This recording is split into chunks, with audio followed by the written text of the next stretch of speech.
Nick, what's up, man? Thanks for joining us. Hey, how you doing, man?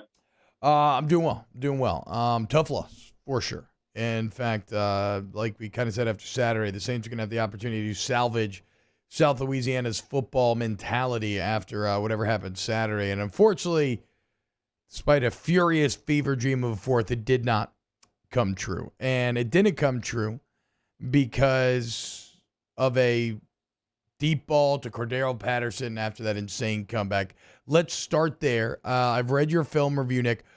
What was the issue with the coverage at the end of the game? How did Cordero Patterson manage to get behind the Saints defense in a situation where you just can't let somebody behind your defense? I don't really think there was an issue with the coverage, and that was the thing with this game. It wasn't really coverage bust or anything. It was just guys not making plays, which made it a little bit more surprising because we've seen them play at a pretty high level the whole season. And really, I don't think talent's an issue on the defensive side of the ball, and it shouldn't be. I mean, they got all the players on that side of the ball. That's where the draft picks are. The money's gone.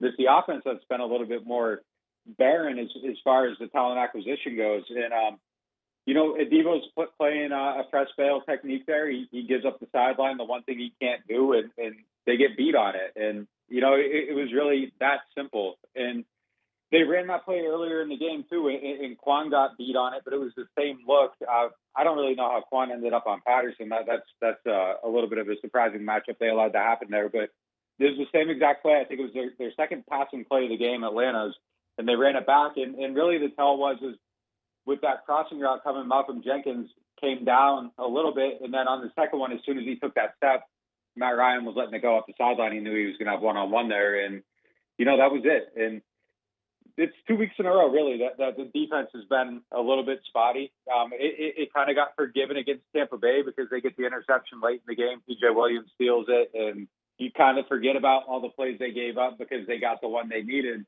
This game they didn't get the plays they needed, and it's a little unfair to put that much pressure on the defense every single week, but that's the way this team's been built. That's the standard they have to play at. They can't afford to give up 27 points. I think they've done it.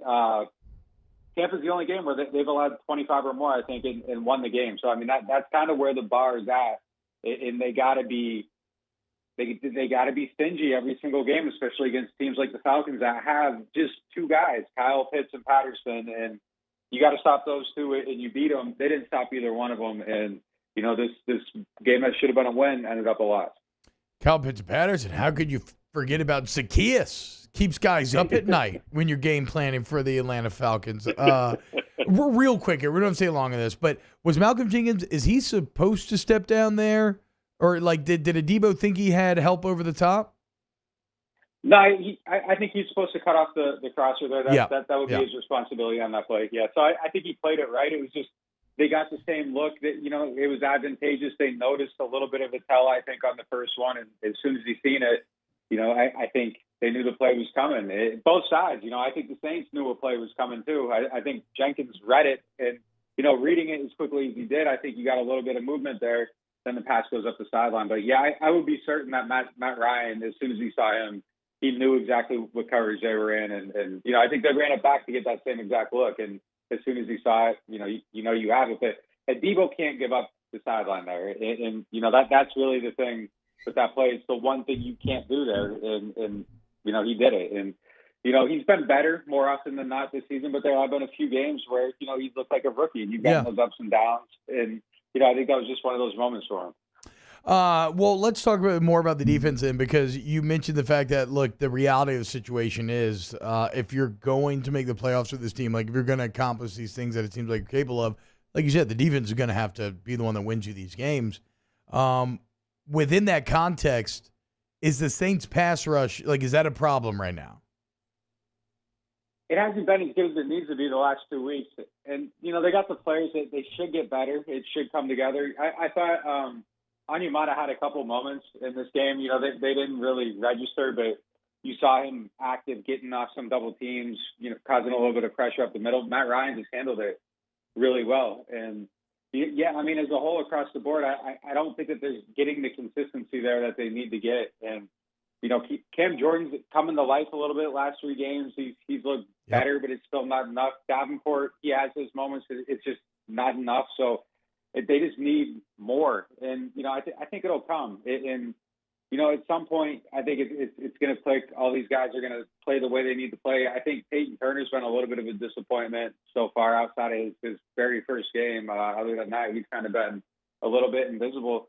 But, yeah, when they aren't getting there, I mean, it makes it a little bit harder to cover. And I think they had 9 passing attempts in this game where Ryan held the ball for 3 seconds or longer. And you just can't cover that long in the NFL. And I'm going to butcher his name, but the key is, I mean, what was that, like a 49-yard game? That play was one of them where he held the ball over 3 seconds. Yeah. The Patterson play at the end was another one. So those moments where he can hold the ball and allow things to develop a little bit, I mean, you're going to get the top taken off if there's anything there. It's just a long time to cover. And, those are the guys that got to get there, especially with the investment they have on that defensive line. Animata got paid. Davenport, 2 first-round picks. Yeah. Peyton Turner, first-round pick. Cam Jordan's paid a lot. I mean, you paid for that to be a strength of your team. And the last couple of weeks it hasn't been. But I do think once, game 3, game 4, Animata gets all the way back, gets his legs underneath him, you're going to see more there.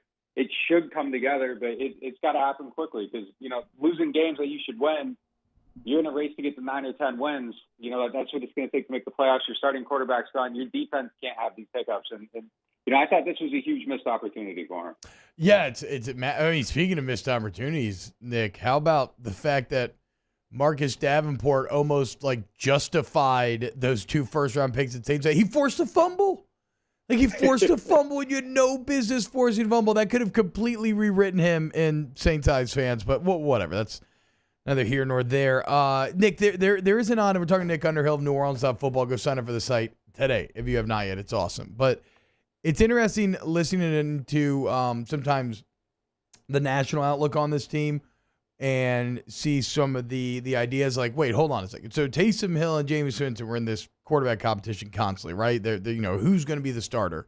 Well, Jameis Winston goes down, and yet Taysom Hill is not the starter. And it's led to a disconnect for a lot of people who maybe don't follow this team as closely. You wrote in your film review that Trevor Siemian looks like someone who deserves another shot to run this offense. Why do you feel comfortable in saying that after what you saw out of T-Dot? Also, why is he called T-Dot? Where did that come from? So that's Bayou Bun on Twitter. Oh, that is. Okay. Yeah, I don't know if people saw you had the song, the Odell Beckham song too after the game. He's a great follow on Twitter. Probably one of the best tweeters in the States. So. Yeah, we actually played it yesterday, and again, go follow Matt Bayou Bun. We played it yesterday. That Odell song is absolutely fantastic. So he literally made up T-Dot. Wow, weird. Okay. But yeah, why do you feel like T-Dot should continue to get the spot at QB? I think he just looked pretty good leading the offense. And honestly, I mean, it was a receiver issue early in the game, not him. He was putting the ball where it needed to go. He gets it out quickly.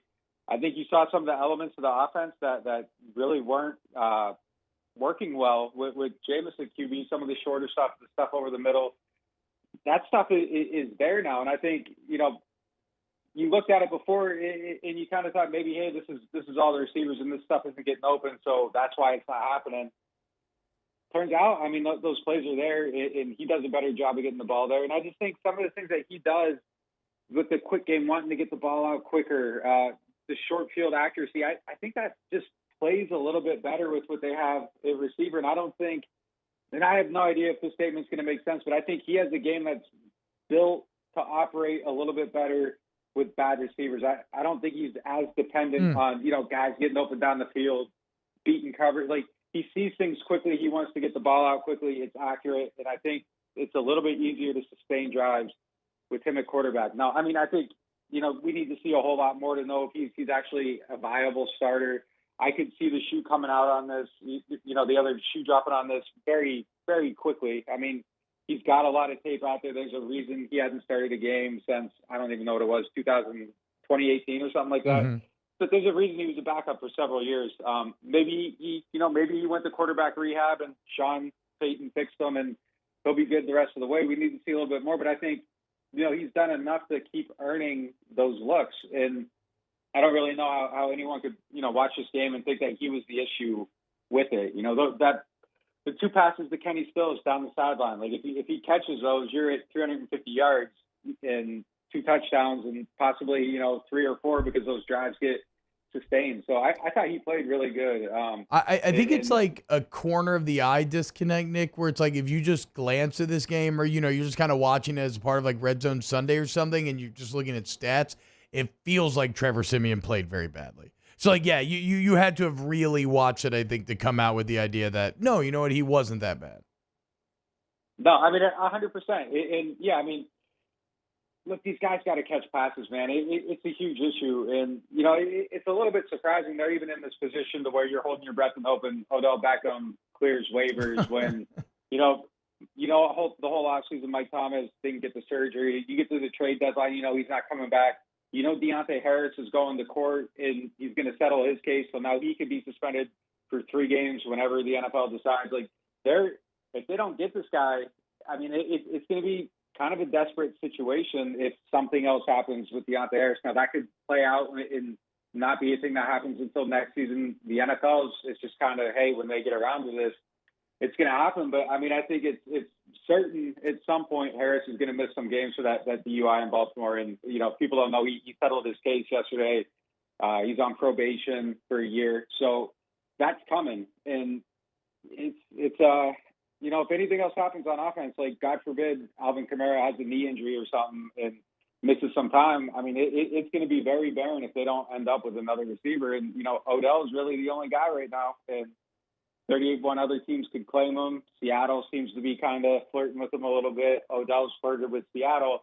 So it's going to be interesting come 3 o'clock to see how all this stuff plays out. But that position is desperate. And, if they aren't catching passes, it doesn't matter who the quarterback is. If he does clear, do you have an idea of the Saints' chances of getting him or interest? Well, everything I've heard, it sounds like he's on their list of teams. It's a matter of where he ranks. I think this last game, I mean, I think it was important in the sense that he's probably looking to see, hey, can I play with Trevor Siemian? And I don't know what his answer is to that. I mean, if he watched critically, I think he probably saw a lot of opportunities to make plays. I think he could see where he would fit in, that this guy can get him the ball. But I think it really comes down to that and what the best situation is going to be for him. He could go to Seattle and be singled up every single play, and that would probably be appealing. He comes here, he's going to get doubled every single play. So it's just a matter of how he sees himself fitting in. But he is on. I think they are on his list. I think he's on their list. It's just can they get the money where it needs to be, and is there a more attractive situation? San Fran, I think, was the other team that's kind of been floated out there. Yeah. I don't really get that one. So, I don't think they're going to make the playoffs. Seattle might not either. The Saints got to, kind of, if they get Odell, I think it's assured. It would be hard for them not to make the playoffs because 9 wins. I think you get there, but I think it's an appealing situation. A lot of aspects. It's just, how does he feel about the quarterback? Yeah, well, I mean, that's kind of the irony of the Odell situation is I want to go to a contender, but he's leaving a 5-4 team and talking about I want to go to a couple of 3-5 squads. Yeah. Mario had one question for you on the way out here. I was going to ask you about Deontay Harris. You kind of cleared that up there, but okay. I did want to ask you about one Saints assistant coach that I feel like should get more credit, and that's Ryan Nielsen. And obviously the body's coming back along the defensive line. Marcus Davenport and others has helped, but do you think Ryan Nielsen gets enough credit in a world where Dennis Allen maybe does take an NFL head coaching job? Do you think he would maybe get some consideration to succeed him as defensive coordinator? I think he should. If DA leaves, I think he should be on that list. It's funny because they got a few guys that I think you could put in that position. I think Richard's someone that would be someone that could get consideration for it. I don't know if it's too early for Mike Hodges, but I'm telling you, man, Mike Hodges is kind of a guy that you just being around him, the way he coaches, the way he carries himself. He's someone that I could see being a head coach in the NFL one day. I mean, he's just an incredibly impressive person.